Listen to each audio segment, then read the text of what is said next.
ψάραμα με ψαροντούφικο στις μέρες μας έχει αρχίσει δυστυχώς να θεωρείται κάτι βίαιο και αντιοικολογικό. Γι' αυτό, κατά κύριο λόγο, φταίμε εμείς οι ίδιοι, οι ψαροντουφεκάδες. Τολμώ να δηλώσω όμως ότι το ψαροντούφικο είναι το ακριβώς αντίθετο. Είναι αυτό που λέμε sustainable fishing, η επιτομή της βιώσιμης αλίας.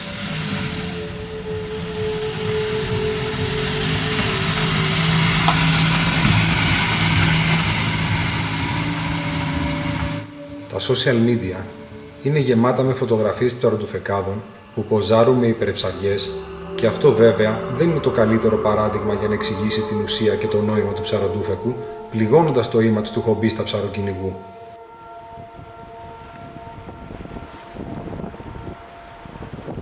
Το ψαροντούφεκο, έτσι όπως το αντιλαμβάνομαι, έτσι όπως το ονειρεύομαι και έτσι όπως πρέπει να είναι ώστε να μην δημιουργεί εχθρούς, πρέπει να βασίζεται στη θεμελιώδη ιδέα ότι κυνηγάω για το φαγητό μου με μια ανάσα.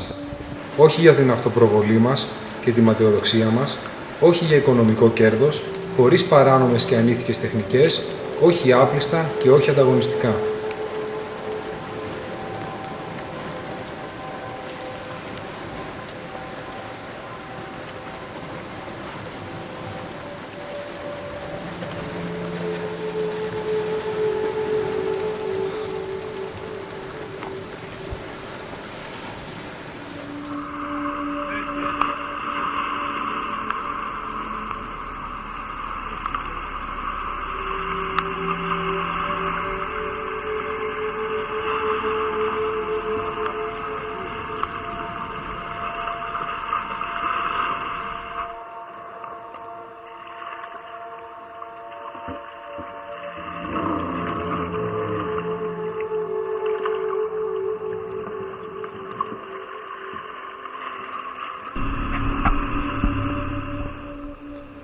Το ψαροντούφεκο είναι χόμπι.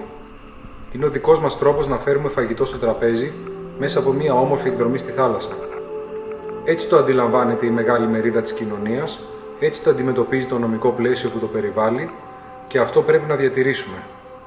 Ο νέος ψαροκυνηγός πρέπει να εκπαιδευτεί όχι μόνο να βουτάει σωστά και με ασφάλεια, όπως πολύ σωστά κάνουν τα σχολεία ελεύθερης κατάδυσης, αλλά και να χρησιμοποιεί τις ικανότητές του για να ψαρεύει με σύνεση και να γίνει κοινωνός της βιώσιμης αλίας.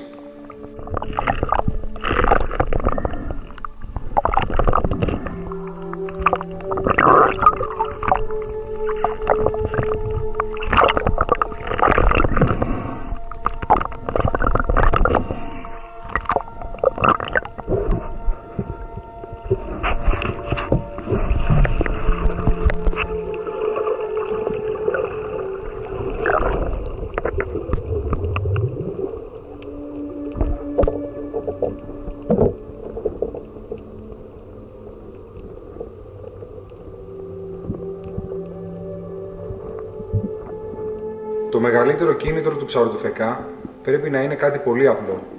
Από τις απαρχές του χρόνου, ο άνθρωπος κυνηγούσε για να φάει και να επιβιώσει. Τίποτα παραπάνω. Κολυμπάω στη θάλασσα, κρατάω την αναπνοή μου, καταδύομαι και πιάνω ψάρια. Τα ψάρια που πιάνω είναι ζώα ελεύθερα στο φυσικό τους περιβάλλον, που επέλεξα λόγω μεγέθους, που έχουν ήδη αναπαραχθεί, ενδεχομένως αρκετές φορές, και που δεν υπέφεραν κατά τη διάρκεια της ζωής τους όπως τα περισσότερα ζώα εκτροφής.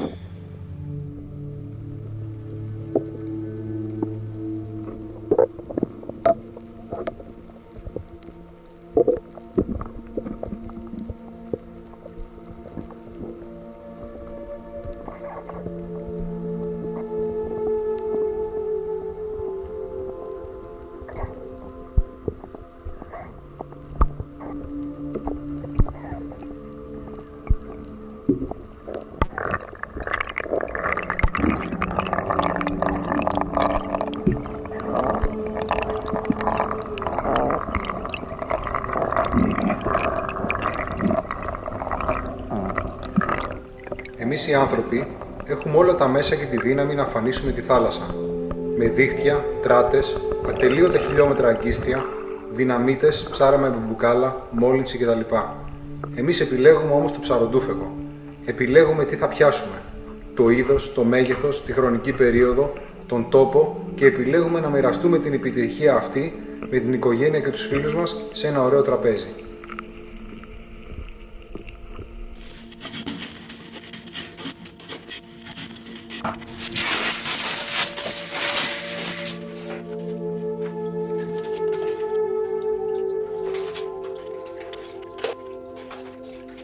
Τα αλλιεύματα με ψαροντούφεκο σε παγκόσμια κλίμακα δεν αντιστοιχούν ούτε στο 1% των αλλιευμάτων από επαγγελματικές πρακτικές και είναι 100% στοχευμένα, δηλαδή χωρίς καθόλου φύρα.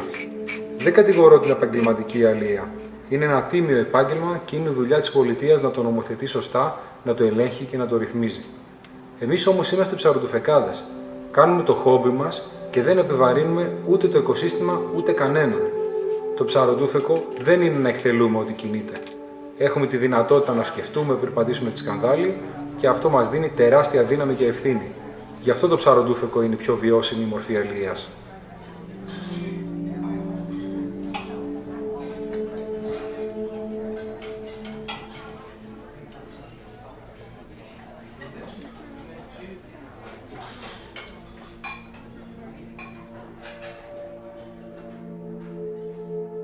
Δυστυχώς το ψαροντούφεκο στη χώρα μας απειλείται και γι' αυτό φταίμε και εμείς οι ίδιοι σε πολύ μεγάλο βαθμό. Ας αναδείξουμε το πραγματικό πρόσωπο του χόμπι μας στην κοινωνία. Ας αλλάξουμε συμπεριφορά και νοοτροπία. Το ψαροντούφεκο ως χόμπι είναι χρέος μας να το προστατέψουμε πριν να είναι πολύ αργά.